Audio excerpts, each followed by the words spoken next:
On parle beaucoup de la symbiose de l'univers, de l'infiniment grand, de l'infiniment petit, mais c'est de le sentir dans ton corps, partout, pendant des semaines et des semaines, tu le ressens vraiment, puis tu le vis. C'est vraiment spécial. Moi, ça m'a pris du temps pour comme redescendre sur Terre, parce que tu pars vraiment très, très loin quand tu regardes dans un microscope. Moi, mon nom, c'est Sharif Mirchak. Je suis l'ami et l'associé de Noé Sardet, et puis on est les fondateurs de Parafilms. Parafilms, c'est une société de production qui est basée chez Nomads, actually.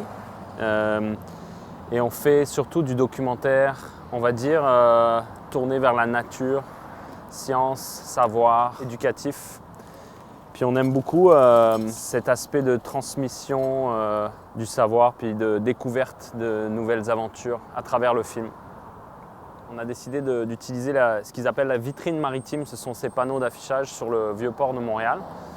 Et c'est pour en fait montrer un petit peu certains mystères qu'on peut trouver dans les océans et dans le fleuve. Et dans ce cas, le plancton, sur lequel on travaille depuis plusieurs années.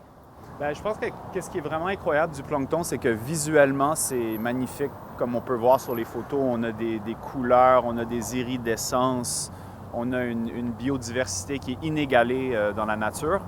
Puis c'est aussi le contenu même. C'est non seulement beau esthétiquement, mais le plancton joue plusieurs rôles absolument cruciaux pour l'homme sur la planète. Pour n'en nommer que quelques-uns, c'est la production de l'oxygène. Le phytoplancton produit à peu près 50% de tout l'oxygène sur la planète, donc autant que toutes les forêts.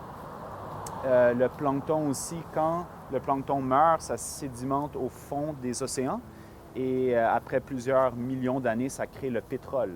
C'est un régulateur de climat, c'est la base de la chaîne alimentaire, évidemment, dans les océans. Donc, c'est très important pour l'homme, en plus d'être visuellement magnifique. Ouais, c'est notre première œuvre qui s'est fait voler, effectivement. Et c'est une réussite. Yes.